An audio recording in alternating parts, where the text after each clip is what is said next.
ชัญญะเกิดขึ้นรู้สึกตัวบ้างหรือเปล่าเคี้ยวอาหารมื้อหนึ่งตั้งหลายๆคำวันหนึ่งตั้งหลายๆมื้อสติสัมปชัญญะเกิดขึ้นบ้างไหมว่าขณะที่เคี้ยวอาหารอยู่กลืนอาหารอยู่รู้สึกตัวได้ไหมขณะนี้มีรสอะไรปรากฏที่ช่วยทรงไว้ซึ่งคำสอนของพระพุทธเจ้าเราปี2 ปี5 ปี10 ปีก็ช่วยกันสักครั้งหนึ่งรวมทำบุญให้เขาได้รับความสุขนะอย่างแม่ชีเราก็ต้องนำผ้าตัดชุดแม่ชีไปเปลี่ยนให้เขาสักครั้งหนึ่งเพราะหลายปีจะเปลี่ยนกันสักชุดหนึ่งนะจนค่ะจนมากเราก็จะนำผ้าตัดชุดแม่ชีชุดละ9 หลาไปมอบให้ทั้งพระเนนแม่ชีก็600 คนค่ะนะได้พร้อมกันผ้าไตรจีวรผ้าตัดชุดแม่ชีรองเท้าของใช้ที่จะเป็นข้าวปลาอาหารโดยเฉพาะแม่ชีนี่มีของใช้ที่จะเป็นหลายอย่างนะช่วยสนับสนุนหน่อย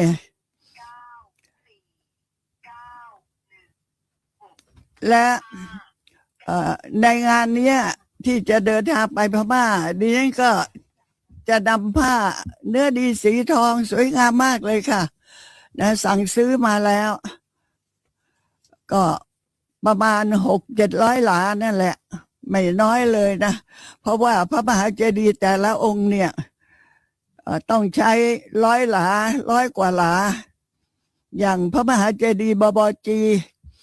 ซึ่งเป็นพระมหาเจดีย์ที่เก่าแก่ที่สุดในประเทศพม่านะประดิษฐานพระบรมสารีริกธาตุของพระพุทธเจ้าไว้อยู่ในอาณาจักรศรีเกษตรเมืองแปรค่ะนะเราก็จะนำผ้าเนื้อดีสีทองไปห่มองค์พระมหาเจดีย์ซึ่งก็เหมือนกับห่มองค์พระพุทธเจ้านั่นเองนะแล้วทุกแห่งเนี่ยก็ตั้งใจที่จะถวายผ้าไตรจีวรนะตั้งใจจะถวายผ้าไตรจีวรถวายแก่พระพุทธเจ้าค่ะเพราะว่าเท่าที่ศึกษาเราเรียนมาก็ได้รับสั่งว่าถึงแม้ว่าตถาคตจะปรินิพพานไปนานแล้วก็ตามถ้าหากบุคคลใดได้ถวายผ้าไตรจีวรบูชาพระตถาคตที่พระมหาเจดีย์ก็จะเหมือนกับการได้ถวายผ้าไตรจีวรให้ตถาคตห่มในขณะที่ยังทรงพระชนอยู่นี่จำได้แม่นทีเดียวเพราะฉะนั้นเวลาที่จะเดินทางไปที่ใดก็ตามแม้ในประเทศไทยเนี่ยนิดก็ไปเกือบจะทั่วแล้วทุกแห่งนะเกือบทั่วทีเดียวก็ใช้ผ้าห่มเนื้อดีสีทองห่มองค์พระมหาเจดีย์ถึงแม้ว่าจะมีความใหญ่จะมีความกว้าง150 เมตรก็เคยห่มมาแล้วนะพร้อมเครื่องสักการะบูชาต่างๆเพราะเราก็ปรารถนาที่จะได้บุญได้กุศลมากอะค่ะและเราก็ไม่รู้ว่าจะอยู่ไปนานอีกเท่าไหร่ใช่ไหมก็รีบทำกุศลไว้บุญเท่านั้นที่เราจะนำติดตัวไปได้บาปเท่านั้นที่ได้กระทำสำเร็จแล้วก็จะต้องติดตัวไปดังนั้นทำบุญไว้ดีกว่าทำบุญไว้ดีกว่าจะทำบาปถ้าท่านทำบุญอะไรได้ก็ให้ทำเลยค่ะบุญกุศลที่มีผลมากมีอานิสงส์มากเลือกทำเอานะอย่างพระมหาเจดีย์อ่องเมตพาหุนี่ก็เป็นวัดที่2ที่จะเดินทางไปกระทำการห่มพระมหาเจดีย์ในพระมหาเจดีย์นั้นน่ะบรรจุพระบรมสารีริกธาตุของพระพุทธเจ้าส่วนแขนซึ่งมีอายุเก่าแก่กว่า 2,000 ปี เป็นวัดที่สองส่วนวัดที่สามนั้น เราก็จะนำผ้าห่มพระมหาเจดีย์ไปห่มเช่นเดียวกัน ถวายเครื่องสักการะบูชาเท่าที่สามารถจะนำไปได้นะก็พระมหาเจดีย์พญาจี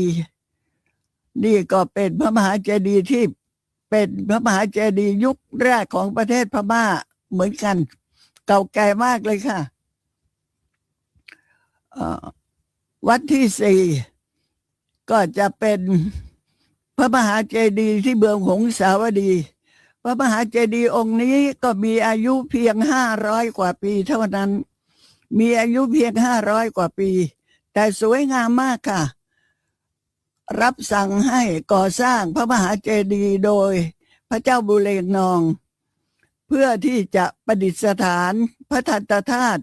หุ้มทองคำและอัญมณีล้ำค่าซึ่งกษัตริย์แห่งประเทศศรีลังกาเนี่ยได้อัญเชิญมาถวายพระเจ้าบุเรงนองพระราชาเลยรับสั่งให้สร้างไว้อย่างสวยงามมากนะคะการห่มผ้าพระมหาเจดีย์ทั้งสี่แห่งเนี้ยถ้าเราตั้งจิตตั้งใจให้ดีนะเรียนเชื่อว่าเป็นมหากุศลเป็นอันมากมิใช่น้อยเลยค่ะเพราะว่าการที่จะห่มผ้าพระมหาเจดีย์ด้วยการทูลผ้าเนื้อดีสีทองไว้บนศีรษะแล้วก็จะเดินประทักษิณรอบองค์พระมหาเจดีย์กล่าววาจาสรรเสริญพระพุทธคุณพระธรรมคุณพระสังฆคุณให้ครบทั้ง3 รอบแล้วผู้ชายหรือว่าพระภิกษุสงฆ์สามเณรน่ะก็จะนำขึ้นไปห่มองค์พระมหาเจดีย์นะตรงนี้ค่ะทำให้คิดถึงพระดำรัสของพระพุทธเจ้านะว่าเสมือนดังได้ห่มพระตถาคตเหมือนกับถวายผ้าไตรจีวรให้แก่พระตถาคตได้ห่มถึงแม้ว่าพระพุทธองค์จะดับขันธ์ปรินิพพานไปนานแล้วก็ตามก็จำได้อย่างมั่นคงว่ารับสั่งไว้อย่างนี้นะแสดงไว้ในพระไตรปิฎกค่ะอ๋อแล้วถ้าท่านผู้ใดจะร่วมบุญกุศลด้วยกันก็เรียนเชิญนะมีที่ก็เลยบอกซะทีเดียวว่าเมื่อกลับจากประเทศพม่าแล้วอาทิตย์หนึ่งก็จะเดินทางไปทอดกฐินที่วัดป่าบุญคุ้มเกล้าตำบลหัวสำโรงอำเภอแปลงยาวจังหวัดฉะเชิงเทราวัดป่าบุญคุ้มเกล้านี่เป็นวัดป่าไม่มีอะไรสวยงามเลยเป็นวัดป่าแต่ก็มีพระอยู่หลายรูปทีเดียวศึกษาเล่าเรียนพระธรรมวินัยเรียนทั้งพระพิธรรมพระสูตรพระวินัยประพฤติปฏิบัติธรรมเจริญสมถภาวนาเจริญวิปัสสนาภาวนาดังนั้นในเวลาที่ดิฉันกลับจากประเทศพม่าแล้วอาทิตย์หนึ่งก็จะเดินทางไปทอดกฐินในวันอาทิตย์ที่15 พฤศจิกายน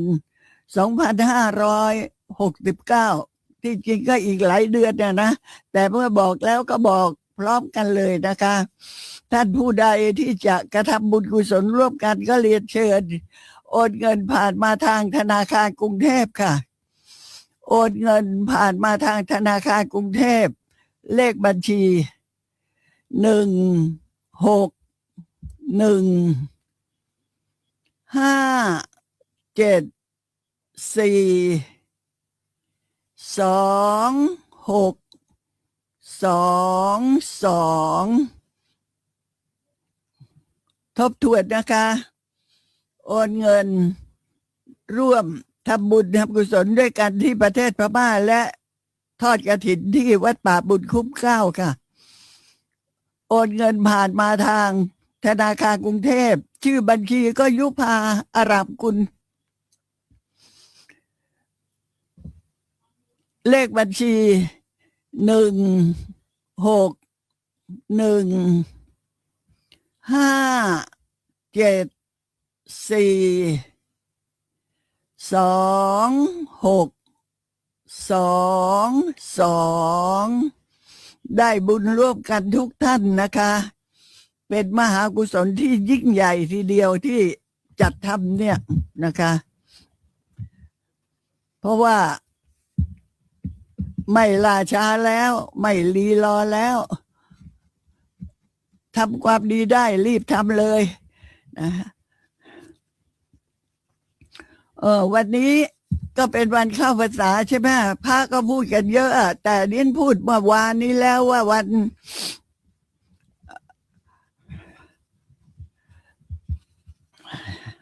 เมื่อวานนี้ได้พูดไปนะคะ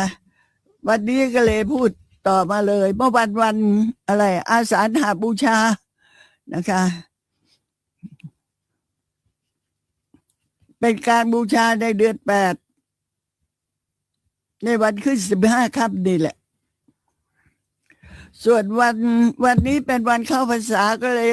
ขอโอกาสพูดติดต่อกันเลยเพราะบางทีเราก็ลืมนะวันเข้าพรรษาเนี่ยก็ต่อจากวันเมื่อวานก็คือวันนี้นั่นแหละนับว่าเป็นพิธีกรรมของพระสงฆ์โดยท่านจะต้องประพฤติปฏิบัติตามพระพุทธบัญญัติ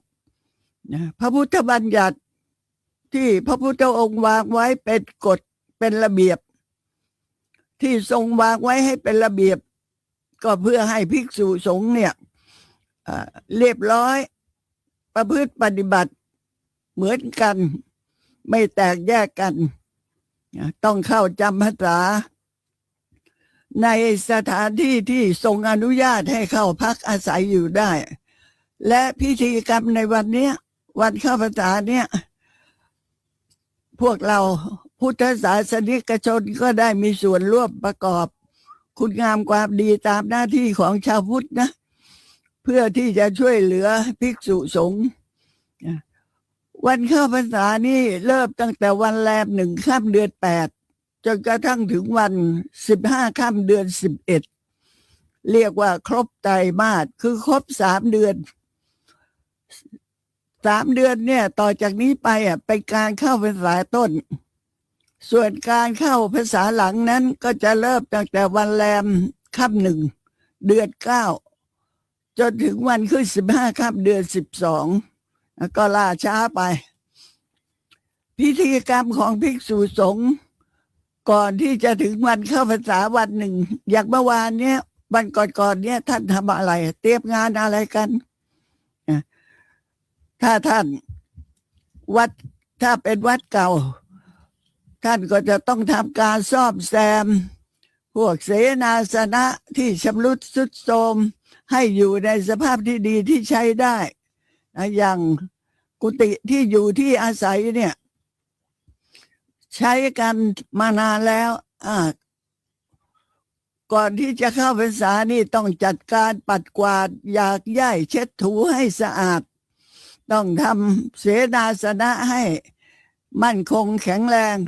ก็เพื่อที่จะได้ใช้บำเพ็ญสมณธรรมในช่วงเทศกาลเข้าพรรษาโดยไม่ต้องกลัวว่าฝนนี่จะสาดรั่วลดเข้ามาเปียกปอนดังนั้นต้องซ่อมแซมบำรุงให้ดีเพราะว่าใช้ไปนานแล้วมันก็ทรุดโทรมนะแต่ถ้าที่วัดไหนเขามีผู้ที่มาสร้างไว้ใหม่ๆก็เพียงแค่ทำความสะอาดนิดหน่อยก็พอทีนี้พอถึงวันเข้าพรรษาพระสงฆ์ก็จะไปประชุมพร้อมกันที่ในโบสถ์เรียกว่าพระอุโบสถนะเนี่ยอย่างวันเนี้ยตอนเช้าพระสงฆ์จะไปประชุมพร้อมกันเลยทุกรูปเลยเข้าไปในโบสถ์ในวัดที่ตนเองพักอาศัยอยู่ไหว้พระสวดมนต์เสร็จแล้วก็กระทำพิธีเข้าพรรษาโดยตั้งจิตอธิษฐานตั้งใจให้ดีทีเดียวที่จะอยู่จำพรรษาเป็นเด็กดีของพระพุทธเจ้าเป็นลูกที่ดีของพระพุทธเจ้านะต้องตั้งใจที่จะประพฤติปฏิบัติตามคำสอนของพระพุทธองค์ตลอดฤดูฝนในวันที่ตั้งแต่วันเริ่มเข้าพรรษานี่แหละจะประพฤติดีปฏิบัติชอบปฏิบัติตามที่พระพุทธองค์ได้ทรงแสดงไว้แล้วต้องกล่าวอธิษฐานนะ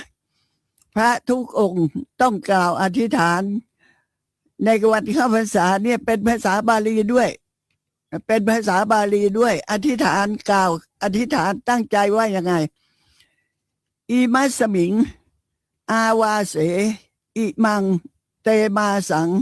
วัดสังอุเปมิแปลว่าข้าพเจ้าจะขออยู่จำพรรษาในวัดนี้ตลอด3 เดือน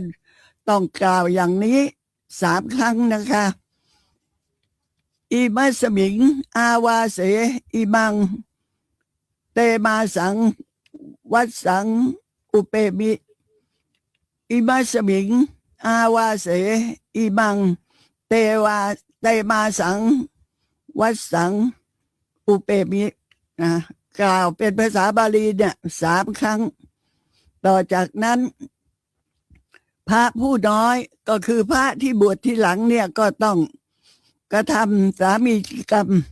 คือกล่าวขอขมาพระผู้ใหญ่คือผู้ที่บวชมาพรรษาแก่กว่าตนนั่นแหละต้องมาขอขมาพระผู้ใหญ่ว่ากระผมก็ขอขมาโทษที่ได้ล่วงเกินท่านทางกายทางวาจาหรือทางใจเพราะความประมาทขาดสติเพราะความพลั้งเผลอต้องไปขอขมาพระผู้ใหญ่คือพระผู้ที่มีภาษาแก่กว่าตนนั่นแหละทุกรูปทีเดียวส่วนพระผู้ใหญ่ก็จะต้องกล่าวตอบว่าข้าพเจ้าอดโทษให้นะไม่ถือโทษโกรธตอบแล้วถ้าหากแม้ว่าข้าพเจ้ามีข้อผิดพลาดพลั้งเผลออันใดก็ขอให้ท่านจงอดโทษให้ด้วยอย่างนี้ดีค่ะนะเป็นอันว่าเสร็จพิธีในการเข้าพรรษาในวันนั้นเนี่ยวันเนี้ยทำแค่นี้แหละหน้าที่ของพระทำอยู่แค่นี้เป็นวันเข้าพรรษาพอวันต่อไปนะพระผู้น้อยจะทำยังไงแน่นอนวัดหนึ่งก็มีพระผู้น้อยมีพระผู้ใหญ่พระผู้น้อยก็คือมีพรรษาน้อยกว่าบวชที่หลังกว่าพระผู้ใหญ่ก็คือพระที่บวชก่อนมีพรรษามากกว่านั่นเองพระผู้น้อยก็จะต้องนำเอาดอกไม้ธูปเทียนไปขอขมาพระเถรานุเถระครูอาจารย์อุปชาที่บวชให้เนี่ยท่านจะอยู่วัดไหนก็แล้วแต่ก็ต้องเดินทางไปขอขมาท่านนะแล้วก็พระเถระที่ตนเองนับถือนะอย่างนี้แหละเป็นพิธีที่จะเข้าพรรษาของพระสงฆ์ในพระพุทธศาสนาวันนี้เรื่องอยากจะเล่าว่าในประเทศอินเดียสมัยก่อนนู้นน่ะเมื่อถึงฤดูฝนน้ำเนี่ยท่วมเยอะทีเดียวมีผู้ที่เดินทางไปมาระหว่างเมืองต่อเมืองเช่นพวกพ่อค้าพวกเดินทางไปค้าขายก็จะหยุดเดินทางไปชั่วคราวเพราะว่าน้ำมากน้ำท่วมพวกเดรัจฉีพวกปริพาชกพวกผู้ที่นับถือลัทธิต่างๆพอถึงหน้าฝนเนี่ยต่างก็พากันหยุดพักในสถานที่ใดที่หนึ่งของตนนี่แหละตลอดฤดูฝนจะไม่ออกไปไหนเลยเพราะว่าการเดินทางไม่สะดวกถนนหนทางนั้นก็เป็นหลุมเป็นบ่อเป็นโคลนเป็นตมก็หยุดกันหมดในเวลาที่คนอื่นเขาหยุดกันหมดเนี่ยสิสมัยนั้นมีพระพุทธศาสนาเกิดขึ้นแล้วที่ดินพูดเนี่ยหมายความว่ามีพระพุทธศาสนาเกิดขึ้นแล้วนะพระพุทธเจ้าก็เสด็จจาริกไปในชนบทเดินทางไปตามสถานที่ต่างๆเพื่อที่จะแสดงธรรมขั้นถึงเมื่อฤดูฝนพระองค์ก็ทรงหยุดพักในที่ใดที่หนึ่งตลอดฤดูฝนนะเหมือนกับคนอื่นนั่นแหละพอฤดูฝนผ่านไป พระองค์ก็เสด็จจาริกไปเผยแผ่พระพุทธศาสนาต่อไปนี่แหละเป็นหน้าที่เป็นพุทธจริยวัตรของพระพุทธเจ้าและในสมัยนั้นเนี่ยภิกษุสงฆ์มีน้อยค่ะสมัยนั้นภิกษุสงฆ์มีน้อยไม่มากภิกษุสงฆ์ส่วนใหญ่ก็จะตามเสด็จพระพุทธเจ้าไปความคลหานินทาใดๆก็ไม่มีเกิดขึ้นเพราะว่ามีพระพุทธเจ้านำทางไปก็ไม่มีใครแตกแถวก็ไม่มีการตั้งบัญญัติในพิธีต่างๆขั้นพอพระพุทธศาสนาแผ่ขยายกว้างไปก็มีภิกษุสงฆ์มากขึ้นนะในวันหนึ่งพระพุทธองค์ที่ประทับอยู่ที่เมืองราชคฤห์นี่ก็มีพระภิกษุสงฆ์6 รูปที่เรียกว่าพระฉัพพคีโอ้อยากจะบอกว่าพระฉัพพคีพระภิกษุสงฆ์6 รูปเนี่ยเรียกว่าก่อกวนมากงอแงมากดูแลยาก แม้เมื่อถึงฤดูฝนก็ไม่หยุดพักก็ยังพากันไปเที่ยวในที่ต่างๆไปบิณฑบาตในที่ต่างๆหาอะไรตามชอบใจเที่ยวเหยียบย่ำพวกข้าวกล้าที่ชาวนาเขาต้นไม้อะไรที่เขาปลูกไว้อะข้าวต้นหญ้าเหยียบล้มตายไปหมดเป็นแถวทีเดียวโอ้ไม่ใช่น้อยนะ6 รูปนี่ฉัพพคีนี่และก็สัตว์เล็กสัตว์ใหญ่ที่ออกมาเล่นน้ำฝนออกมาอาบน้ำฝนนี่ก็ถูกเหยียบย่ำตายไปเยอะมากไม่สนใจว่าใครจะว่ายังไงพระฉัพพคี6 รูปนี่เป็น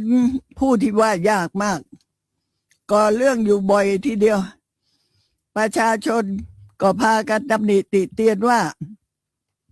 เช่นไหนหนอพระสมณโคดมนะไม่ดูแลลูกศิษย์ของตน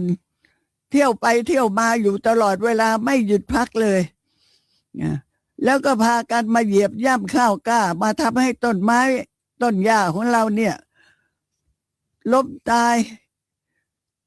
ทำให้สัตว์เล็กสัตว์น้อยต้องถูกเหยียบตายเป็นอันมากทีเดียวก็ดูเอาเถิดพวกเดรัจฉีพวกปริพาชกพวกนี้เขายังหยุดพักในฤดูฝนเขายังไม่ไปไหนมาไหนเพราะว่าถนนหนทางมันเฉอะแฉะแล้วก็ไปเหยียบย่ำข้าวกล้าของชาวบ้านเขาเหยียบย่ำพวกสัตว์ทั้งหลายให้ตายมากมายก็แม่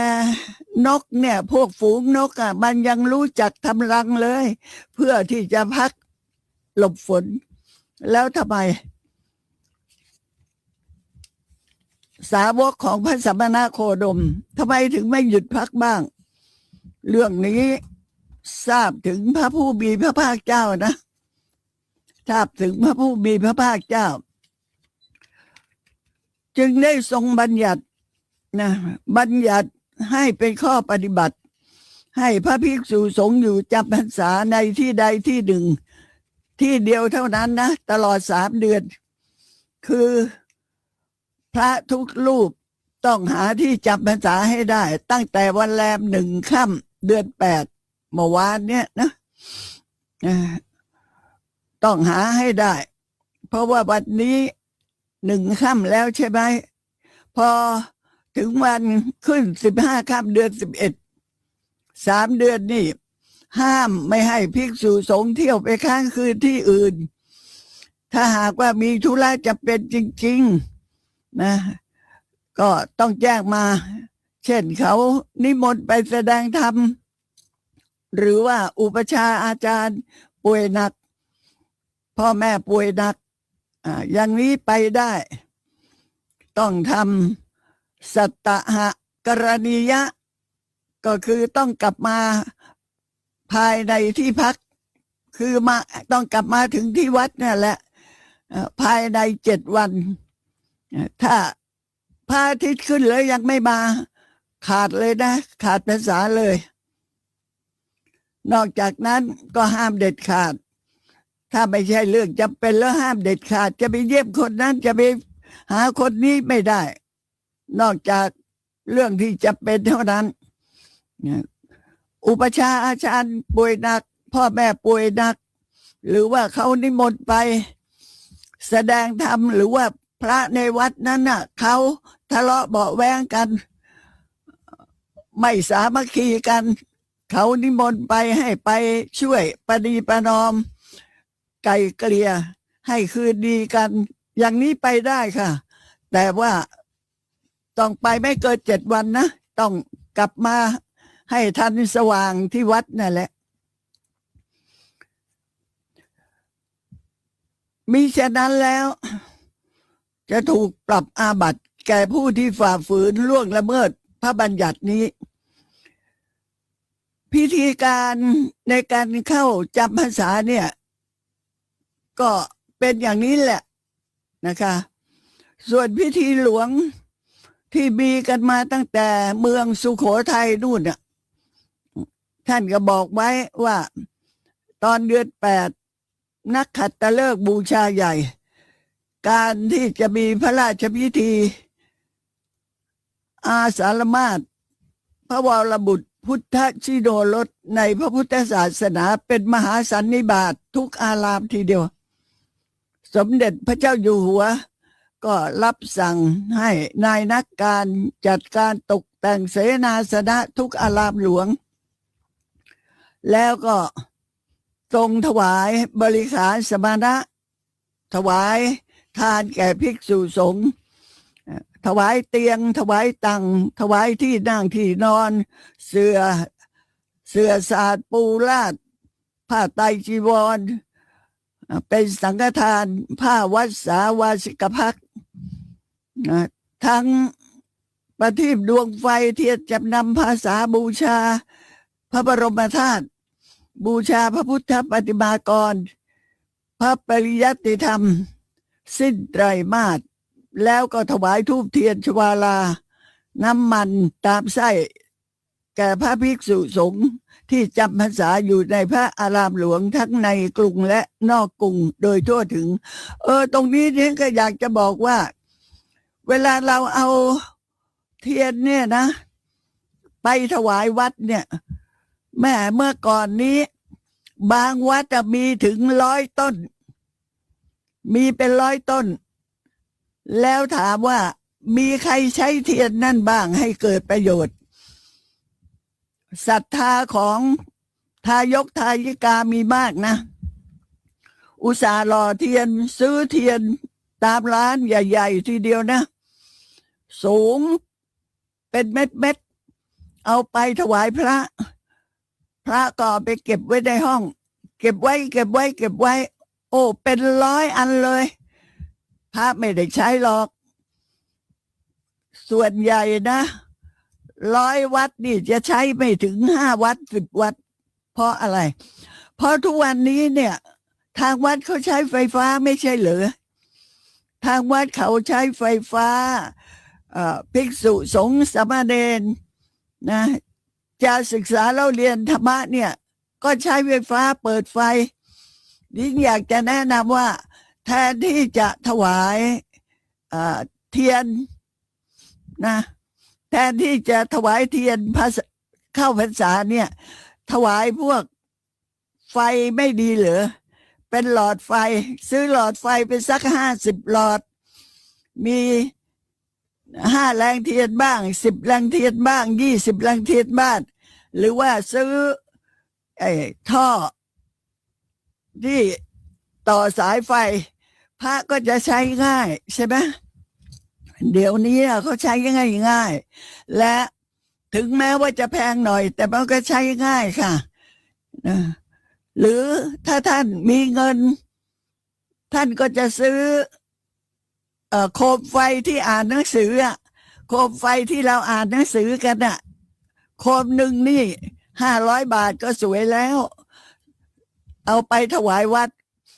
ถวายพระจะถวายกี่องค์ก็ได้ค่ะ พระจะได้ใช้ดูหนังสือดีมากทีเดียวนะคะนี่อยากจะแนะนำค่ะ ว่าเป็นอย่างนี้ดีไหมพระจะใช้ได้ ไม่ใช่ว่าพระจะไปจุดเทียนแล้วนั่งอ่านหนังสือตรงหน้าแสงเทียน ถ้าเมื่อก่อนนี้สมัยก่อนนู้นจริงค่ะจริงต้องใช้แสงไฟจากดวงเทียนหรือแสงไฟจากไส้ตะเกียงแต่เดี๋ยวนี้ไม่แล้วเดี๋ยวนี้ใช้แสงไฟจากดวงไฟนะเปลี่ยนมาใช้ของที่พระใช้เวลาที่ถวายแล้วได้ประโยชน์ค่ะพระทุกวัดเลยต้องใช้พระทุกรูปเลยถ้าศึกษาเราเรียนพระธรรมแล้วเรียนหนังสือแล้วต้องใช้เห็นไหมเกิดประโยชน์ค่ะเปลี่ยนมาซื้อเถอะซื้อปลั๊กไฟซื้อปลั๊กไฟที่สำเร็จรูปนะซื้อดวงไฟเผื่อไฟดวงไหนขาดเนี่ยเขาก็จะได้ไปติดไปต่อซื้อไฟที่เป็นแสงนีออนแม้อย่างนั้นใช้ได้หมดเลยนะแนะนำค่ะนะก็แล้วแต่ว่าจะเห็นด้วยหรือไม่เห็นด้วยนะแต่เวลาเห็นเขาไปขนไปซื้อมาจากวัดมันถูกแสนถูกนะมันราคาถูกมากเลยไอ้เทียนเข้าพรรษานั่นแหละแต่นี่ไม่ได้หมายถึงนู่นนะไม่ได้หมายถึงจังหวัดทางภาคอีสานนะโอ้ทางนั้นเขาใช้เทียนกันเยอะมากเพื่อที่จะหล่อเป็นรูปราชรถหล่อเป็นรูปเทพบุตรหรือนางเทพธิดาสวยงามน่าดูน่าชมนั่นแหละเขาใช้เทียนเยอะนะคะเรียนให้ทราบเพื่อประโยชน์นะเพื่อประโยชน์ว่าถ้าท่านตั้งใจในการที่จะกระทำความดีนะตั้งใจในการที่จะทำบุญทำกุศลให้แสงสว่างจากดวงไฟซื้อปลั๊กไฟซื้อดวงไฟผลประโยชน์ที่จะเกิดแก่ท่านมีมากมายเช่นผลของบุญกุศลเนี่ยจะตอบสนองให้ท่านนั้นเป็นคนที่มีสติปัญญาดีมีปัญญาสว่างไสวนะมีปัญญาดีค่ะนัตถิปัญญาสมาอาภาแสงสว่างใดๆจะเสมอด้วยแสงสว่างแห่งปัญญานั้นเป็นไม่มีนะท่านจะพิจารณายังไงก็เชิญนะคะเอาละวันนี้เราก็พูดถึงวันเข้าพรรษาต่อจากเมื่อวานนี้วันอาสาฬหบูชาเพียงเล็กน้อยเท่านั้นนะสำหรับวันนี้ก็ยังจะพูดต่อว่าสุเมธดาบทนั่นแหละเมื่อได้รับพุทธพยากรจากพระทีมังกรพุทธเจ้าแล้วก็ต่อมาก็ได้พบกับพระพุทธเจ้าที่ทรงพระนามว่าโกณฑัญญะนะนี่ทบทวนนะต่อมาถึงอสงไขยเนี่ยกับหนึ่งที่ชื่อสารกัปในสารกัปเนี่ยพระพุทธเจ้าองค์เดียวเท่านั้นนะที่บังเกิดขึ้นทรงพระนามว่าโกณฑัญญะค่ะส่วนพระโพธิสัตว์ของเราในครั้งนั้นน่ะก็คือพระพุทธเจ้าของเราทุกวันนี้นั่นแหละทรงพระนามว่า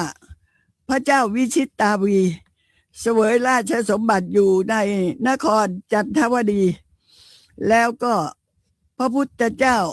โกณฑัญญะนี่ก็เป็นผู้พยากรณ์พระโพธิสัตว์ของเราว่าจะได้บรรลุเป็นพระอรหันตสัมมาสัมพุทธเจ้าองค์ที่สองนะคะองค์แรกเป็นพระทีปังกรค่ะนี่องค์ที่สองที่พยากรณ์ก็คือพระพุทธโกณฑัญญะนะคะคันการเวลาล่วงไปมาถึงอสงไขยกับที่ชื่อภาษาอสงไขยนะเมื่อสิ้นภาษาอสงไขยแล้วก็ ผ่านมาจนถึงสาระมันทกัปในสาระมันทกัปกับเดียวกันนี้มีพระพุทธเจ้าอุบัติขึ้นมาถึง4 พระองค์ ทีละ1นะคะ อุบัติขึ้นมาครั้งละ1 พระองค์ แต่รวมแล้วว่าสารกัปเนี่ยมีพระพุทธเจ้าบังเกิดขึ้น4 พระองค์ ก็คือใครล่ะ1พระพุทธมังคละ2พระพุทธสุมาณะ3พระพุทธเลวตะ4พระพุทธโสพิตะ4 พระองค์นะ พระพุทธมังคละพระองค์นี้ได้บำเพ็ญบารมีถึง16 อสงไขยแสนกับบำเพ็ญบารมีมาเต็มที่แล้วก็มาเกิดเป็นพระราชโอรสของพระนางอุตราเทวี ผู้ที่เป็นอัครมเหสีของพระเจ้าอุตระในพระนครอุตระอยู่ อยู่ครองคารวาสอยู่90,000 ปี โอ้ในสมัยนั้นมนุษย์มีอายุเป็นแสนปีค่ะนะพระพุทธมังคละนี่แหละยังไม่ได้บวชตอนยังไม่ได้บวชเนี่ยก็ครองคารวาสอยู่90,000 ปี ต่อมาก็ขี่ม้าเสด็จออกมหาพิเนศกรมออกบวชค่ะกระทำความเพียรอยู่8 เดือนกระทำความเพียรอยู่8 เดือนก็ได้บรรลุสัพพัญญุตญาณที่โคนต้นบุญนาคดำรงพระชนมายุอยู่ถึง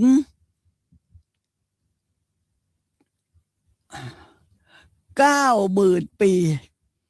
นะมีอายุยืนถึง90,000 ปีนะแล้วปรินิพพานที่สวนเวสภูนี่ในครั้งนั้นพระโพธิสัตว์ของเราเนี่ยเกิดเป็นพราหมณ์ที่ชื่อสุรุจิอยู่ในหมู่บ้านของสุริจิพราหมณ์ได้ถวายทานแก่ภิกษุสงฆ์แสนโกฏรูปมีพระพุทธเจ้าเป็นประมุขแล้วพระพุทธองค์ก็ตรัสพยากรณ์ว่าจากนี้ไปจนถึงที่สุดเป็นเวลานานอีก2 อสงไขยแสนกับสุรุจิพราหมณ์ผู้นี้จะได้บรรลุเป็นพระพุทธเจ้าทรงพระนามว่าโคตมะสุรุจิพราหมณ์นะในครั้งนั้นได้บำเพ็ญเพียรเจริญสมถภาวนาได้บรรลุอภิญญา5นะที่จริงแล้วมีอภิญญา6แต่ผู้ที่ไม่ได้เป็นพระอรหันต์เนี่ยจะมีอภิญญา5เท่านั้นแหละนะขั้นฌานไม่เสื่อมก็ไปบังเกิดในพรหมโลกนะพระพุทธมังคละนี่เป็นผู้ที่พยากรณ์พระพุทธเจ้าของเราเป็นองค์ที่3นะองค์ที่3องค์ที่1ก็พระทีปังกรองค์ที่2ก็พระโกณทัญญะองค์ที่3ก็พระพุทธมังคละแต่นี้องค์ที่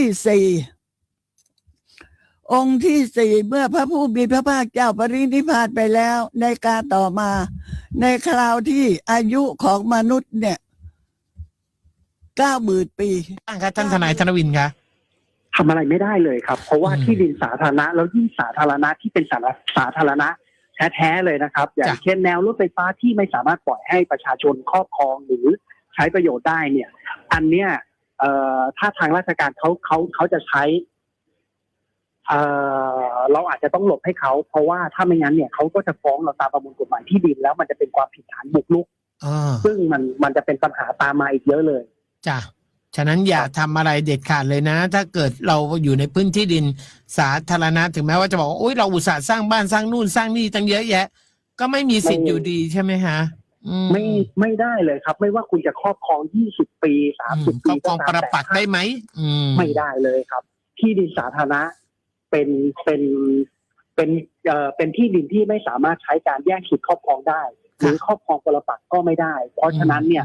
บุคคลใดที่ครอบครองอยู่ตรงนี้ถ้าราชการเขาเดินมาเขาบอกว่าคุณครอบครองในที่สาธารณะแล้วตรวจแล้วเป็นที่สาธารณะจริงๆเราอาจจะต้องขยับขยายออกเพื่อไม่ให้มันเกิดคดี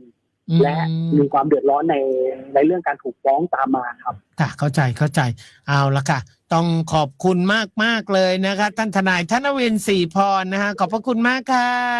ครับ สวัสดีครับที่ดีอย่างยิ่งครั ค่ะ บ ขอบพระคุณค่ะสวัสดีค่ะ ไปที่สายของคุณลุงสมพงษ์ปรึกษาเรื่องประกันสังคมค่ะ คุณลุงสมพงษ์ค่ะสวัสดีค่ะ สัญญาณลุงสมพงษ์หลุดไปแล้วมาแล้วค่ะลุงสมพงษ์อยากจะปรึกษาว่าอย่างไรคะคือว่าผมโดนคู่กรณีกับรถประมาทจนผมได้รับบาดเจ็บ ค่ะ แล้วผมไปรักษาตัวที่โรงพยาบาลที่ผมประกันสังคมมาไว้ และทางโรงพยาบาลบอกว่าใช้สิทธิประกันสังคมไปก่อนเลยแล้วเสร็จแล้วพอผมรักษาตัวเสร็จแล้ว ผมไปที่ประกันสังคมสมุทรปราการทางประกันสังคมบอกผมว่าผมเนี่ยสามารถเรียกร้องค่ารักษาพยาบาลจากคู่กรณีได้โดยไปขอใบรักษาพยาบาลที่ทางโรงพยาบาลเนี่ยเบิกจากประกันสังคมเนี่ยภาพเป็นเงินเท่าไหร่แล้วเอามาเรียกร้องสิทธิค่ารักษาพยาบาลจากคู่กรณีได้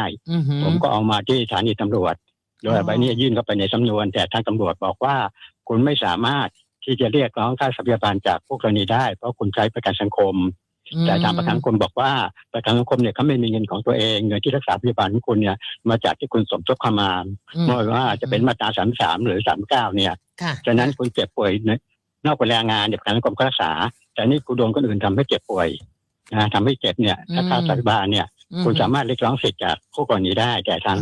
ตำรวจเขาบอกไม่ได้ผมอยากทราบว่าเอาไงกันแน่มันจะได้หรือไม่ได้เอากันแน่ใช่ไหมครับ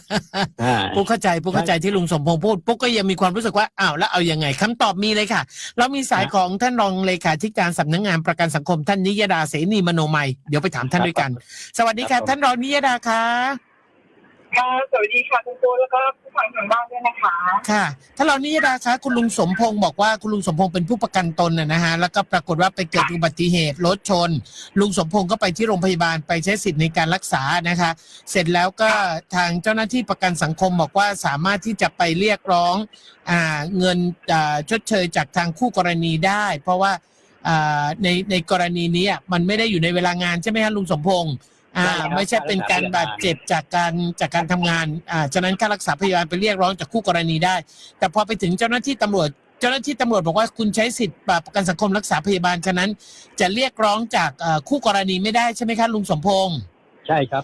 ก็เลยอยากขอความกระจ่างจากท่านรองเลขานิยดาค่ะว่าผู้ประกันตนมีสิทธิ์แค่ไหนอย่างไรคะในกรณีเหตุการณ์เช่นนี้นะคะ